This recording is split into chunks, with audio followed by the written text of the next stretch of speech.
આપ છે જાજા મજા છે દૂર રહેવામાં.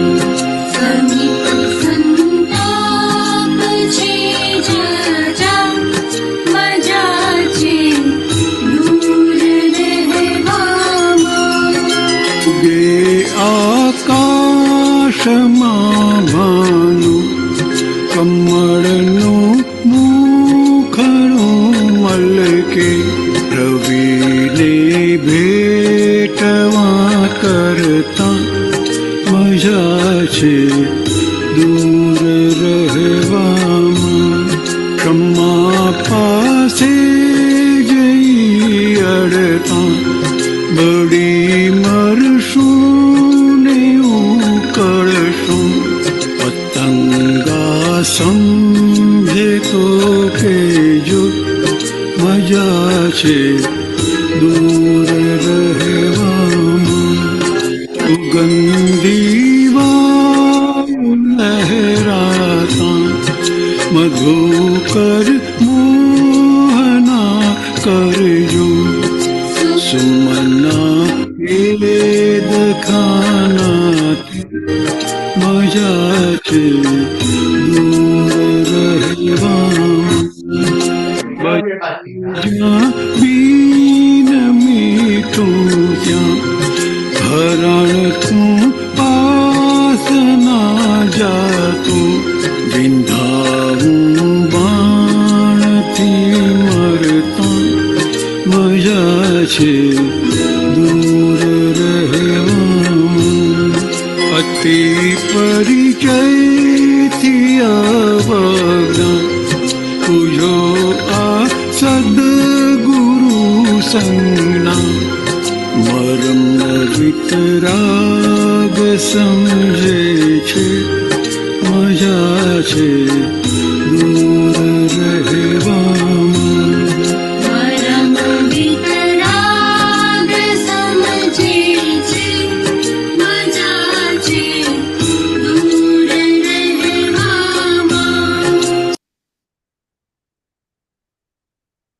બહુ જબરજસ્ત કીધું છે.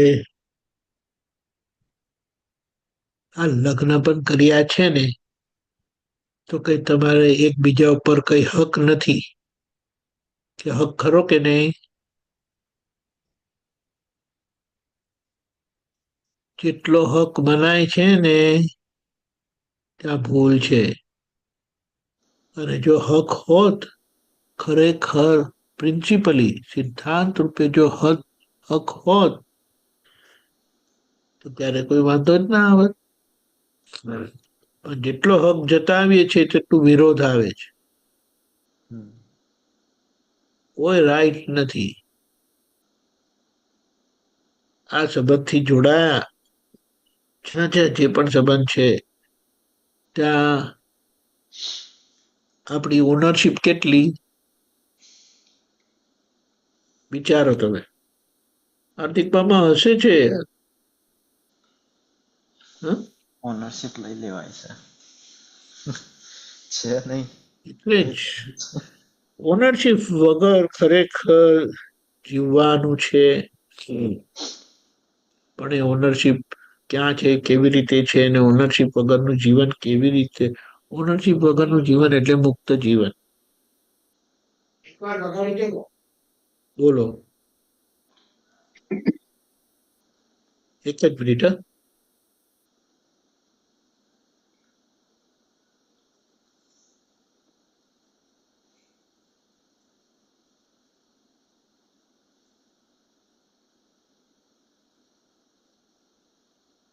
હેલો.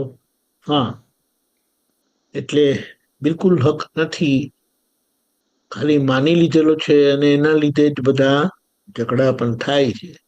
એટલે કીધું નજીક જજો પણ સમજી લેજો કે તમારું નિકટપણું જે પણ છે તે હિસાબ પૂરતું જ છે. હિસાબ પતી ગયા પછી એ એમના રસ્તે અને તમે તમારા રસ્તે. 24 કલાકમાં તમે કેટલા કલાક સાથે રહો છો એ જુઓ, તપાસ કરો. અને જેટલા કલાક સાથે રહો છો તેટલા કલાક એમની કેટલી બાબત તમને 100% હૃદયથી સ્વીકાર હોય છે? આ બધા સવાલના જવાબ લઈએ ને તો હકીકત સમજાય. અને હકીકત સમજ્યા પછી, જાણ્યા પછી, અને દાદાના સમજણથી હવે આપણે એનો સંભાળ નિકાલ કરવો છે, બધું ઓલરાઈટ થઈ જશે. પણ એ કરવું પડશે. સમજ્યા વગર તારણ નીકળે નહીં, અને તારણ નીકળ્યા વગર એવો નિશ્ચય થાય નહીં. નિશ્ચય તો આખરે આજ્ઞા ઉપર જ આવવાનો છે, પણ આજ્ઞા ઉપર આવવા પહેલા ઉલટ તપાસ ઘણી બધી કરવી પડશે, કે જેનાથી આપણે આજ્ઞાના નિશ્ચય પર આવીએ અને ત્યાં આપણી બધી માન્યતા આપણે બાજુ પર મૂકીએ.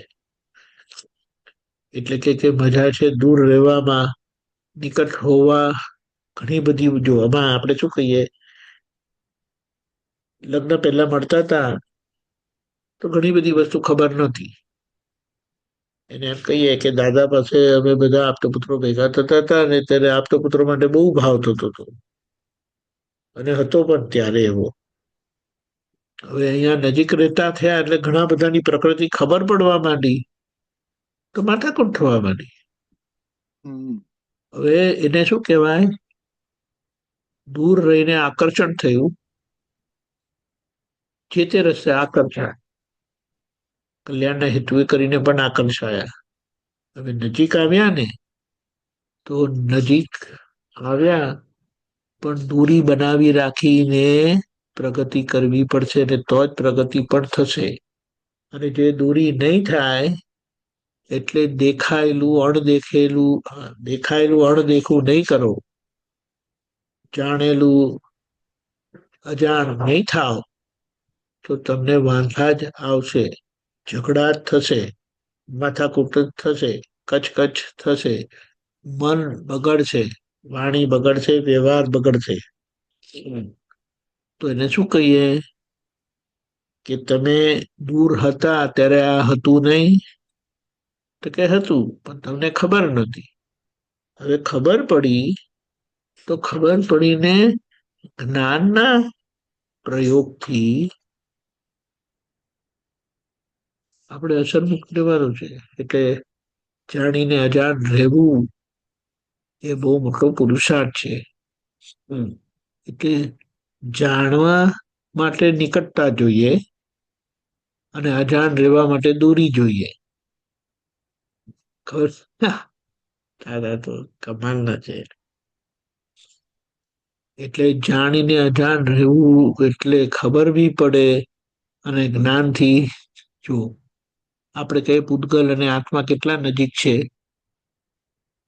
એની નિકટતા જોઈએ તો ખતરનાક નિકટ છે, અને એમની દૂરી જોઈએ તો કે ક્યારેય એક થતા જ નથી.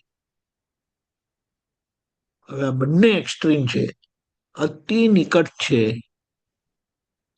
છતાં એક નથી થઈ જતા, અને આટલા નિકટ હોવા છતાં બિલકુલ દૂર છે, ક્યારેય એક થતા જ નથી. એટલે મજા છે દૂર રહેવામાં. એટલે એનાથી શું થાય, તો અંદરથી વિતરાગ થતા જાય અને બહારથી પ્રેમ સ્વરૂપ થતા જાય. હવે આ રસ્તો છે. અને જે છેલ્લી વાત લખેલી છે ને એ તો બહુ ભારે છે. એટલા માટે એમ કીધું કે ગુરુની નિકટતા એને 5મી ઘાતી કીધી છે. 4 પ્રતિકર્મ છે: જ્ઞાનાવરણ, દર્શનાવરણ, મોહની અને અંતરાય. અને ગુરુની કે જ્ઞાનીની નિકટતા એવી જ રીતે ઘાતક છે. એટલે ત્યાં સમજી વિચારીને રહેવું. અને એ ગુરુની નિકટતા જેમને પચાવી જાણી, એટલે ગુરુને પચાવી જાણ્યા, તે ગુરુના માર્ગે આગળ વધે અને એમના જેવા થાય, મુક્ત થાય. આખો રસ્તો આપણને બતાડી દીધો. પણ એ નિકટતા પણ એટલી જ જરૂરી છે. અને નિકટતા થશે ત્યારે જ દૂર કેવી રીતે રહેવું એ સમજાશે. એટલે નિકટતાનો તાપ રહેશે અને દૂર રહેવાનું આનંદ રહેશે. હું ટંકોટકીના સ્વભાવ વાળો શુદ્ધાત્મા શું કીધું એની પાછળનું આખું આ રહસ્ય આપણને દાદાએ કહી દીધું. હવે સમજીને સમાઈ જાઓ. ખબર પડી? આવું છે. એટલે એટલું જ ગરમી અને એટલી જ ઠંડી પણ છે. ભયંકર તપ અને ભયંકર એટલું જ અંદરનું સુખ. એટલે જે સંપૂર્ણ તપમાં છે તે સંપૂર્ણ આનંદમાં છે. દેહ છે માટે. પછી તો દેહ નથી તો પ્રશ્ન જ આવતો નથી. પણ જ્યાં સુધી દેહ છે ત્યાં સુધી સંબંધ છે જ કોઈને કોઈ રીતે. અને છેલ્લા કઈ નહીં તો શરીર જોડે સંબંધ છે. પ્રસંગ નથી પણ સંગ તો છે જ. પ્રસંગ એને બહારનો સંગ કહેવાય અને સંગ એટલે જે આપણી જોડે કનેક્ટેડ મન વચન કાયાનો સંગ કહેવાય એ લોકોનો પ્રસંગ કહેવાય. એટલે આ બધી સમજણને ખૂબ પાકી કરવાની જરૂરત છે. અને આપણે એવા પાકા આ દાદાના વિજ્ઞાનથી અક્રમ વિજ્ઞાનથી સંભવ છે, પોસિબલ છે. અને આપણે કરી જાણવાના. જય સચ્ચિદાનંદ. જય સચ્ચિદાનંદ. મજા છે દૂર રહેવામાં. આપણો ટાઈમ થઈ ગયો છે. ત્રિમંત્ર બોલાવો. હાર્દિકભાઈ, અમીબેન ફોલો કરજો. જય સચ્ચિદાનંદ. નમો વિતરાગાય. નમો વિતરાગાય. વિતરાગાય. નમો હરિહંતાણમ. નમો નમો અરિહંતાણમ. અરિહંતાણમ. નમો સિદ્ધાણમ. નમો નમો સિદ્ધાણમ. સિદ્ધાણમ. નમો આયરિયાણમ. નમો નમો આયરિયાણમ. નમો વજ્રાયાણમ.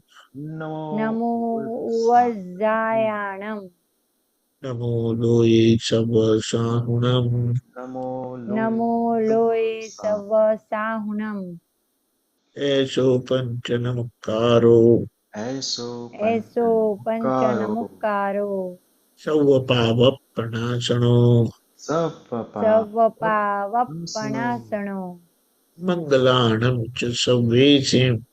મંગલાણં ચ સવ્યેસિમ.